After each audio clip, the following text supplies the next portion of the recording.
లకు శివధర్ రెడ్డి 4వ సంతానం. ఆయన జన్మించింది హైదరాబాద్లోనే. విద్యాభ్యాసం మొత్తం అక్కడనే ఉంటుంది.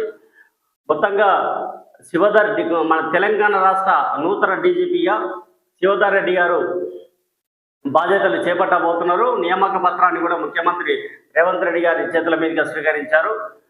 ఈ సందర్భంగా నేను రాష్ట్రంలోని యువతకు కూడా ఒక మాట చెప్తున్నా.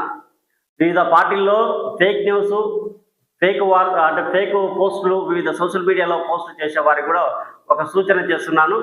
ఈ సందర్భంగా మీరు గీట ఎవరో నాయకులు ప్రేరేపించారు, వాళ్ళు పోస్టు చేయమన్నారు, ఫార్వర్డ్ చేయమన్నారు అని నిరాధారణ ఆరోపణలకు చెందినటివి పోస్టులు చేసిందంటే నాకున్న సమాచారం వరకు అవి మీ జీవితాలను ఆగం చేసే పరిస్థితులు ఉన్నాయి.